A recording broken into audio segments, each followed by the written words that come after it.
Facebook scroll করতে করতে একটা কুর্তির অ্যাড চোখে পড়ল।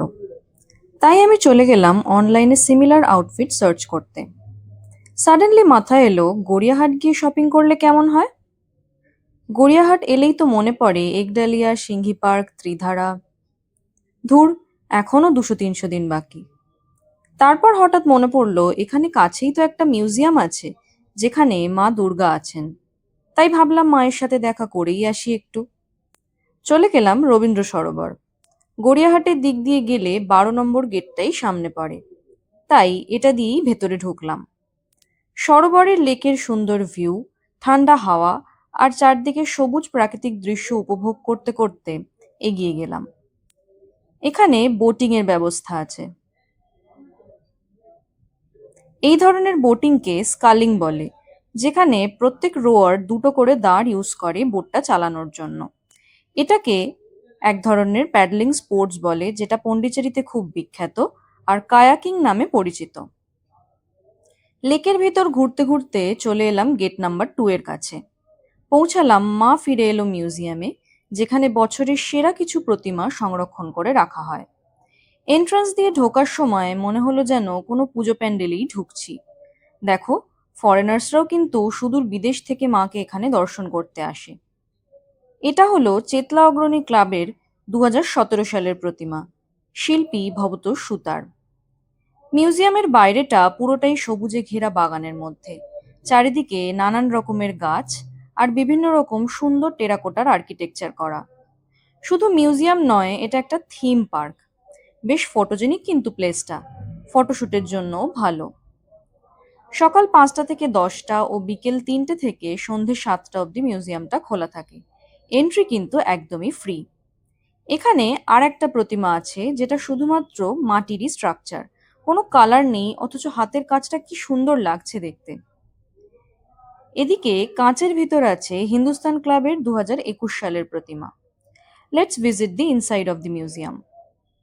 ভিতরে ঢুকতেই যেন একটা পুজো পুজো গন্ধ অনুভব করছি। বিগত 10 বছরে যেসব বিখ্যাত দুর্গা প্রতিমা আমরা লাইন দিয়ে দেখেছি, আজ সেইগুলোই চোখের সামনে দেখছি নির্দ্বিধায়। কোনো ভিড় নেই, ঠেলাঠেলি নেই। মাকে মন ভরে দর্শন করার যেন এক ঠিকানা এটা। প্রথমে আছে আলিপুর 78 পল্লীর 2019-এর মূর্তি, শিল্পী শ্রী অভিজিৎ ঘাতক। এরপর চেতলা অগ্রণী ক্লাবের 2020 সালের প্রতিমা, শিল্পী অনির্বাণ দাস। লাল পাড় সাদা শাড়িতে ঘরের মেয়ে বউদের বেশে বেহালা জিতেন্দ্র স্মৃতিসংঘের মা, শিল্পী স্বপন সরকার। সন্তোষপুর লেকপল্লীর 2020 সালের টেরাকোটার একচালার দুর্গা প্রতিমা, শিল্পী সোমনাথ মুখার্জির তৈরি। ভবানীপুর 75 পল্লী 2017, শিল্পী শ্রী বিমান সাহা। বরিশা ক্লাবের অসম্ভব সুন্দর দুর্গা প্রতিমা, কোন সালের যদিও বলা নেই। ভারতের ফোক কালচারের অনুকরণে নির্মল মল্লিকের তৈরি খিদিরপুর 74 পল্লীর 2020 সালের প্রতিমা। এইটা না দেখালেই নয়, 2023 সালে নপাড়া দাদাভাই সংঘের এই পুজোটা খুব ফেমাস হয়েছিল। শিল্পী সুবিমল দাস অনবদ্য হাতের কাজে মা যেন সত্যিই জেগে উঠেছেন। সত্যি যেন একটা মেয়ে বসে আছে বলে মনে হচ্ছে। এটা 2021 সালের প্রতিমা, শিল্পী গৌরাঙ্গ কুইল্লা। অসম্ভব সুন্দর শিল্পকর্ম।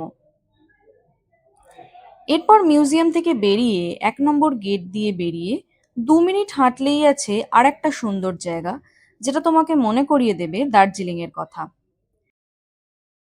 একটা জাপানিজ বুদ্ধিস্ট মনেস্ট্রি, যার নাম নিপ্পনজান মাহোজি বুদ্ধিস্ট টেম্পল। এটা মেন গেট, যেখানে ভিজিটিং আওয়ার্স মেনশন করা আছে। এই সাঁচি বৌদ্ধ স্তূপ স্টাইল আর্কিটেকচারটা শান্তির প্রতীক। এই টেম্পলটার ভিতরটাও অনেকটা সবুজে ঘেরা এরিয়া আছে। এখানে বুদ্ধিস্টদের মন্ত্র উচ্চারিত হয় ড্রাম বিটসের মাধ্যমে, আর একজন বৌদ্ধ সন্ন্যাসী এখানে পুজোর ভার সামলান। এত সুন্দর সুন্দর হিডেন প্লেসেস আছে কলকাতায়, এতদিন জানাই ছিল না। দুটো সুন্দর hidden James of Kolkata share করলাম আজ তোমাদের সাথে। নেক্সট ভিডিওতে আবার আসবো নতুন কোনো ট্রাভেল স্টোরি নিয়ে। Until, stay tuned with us.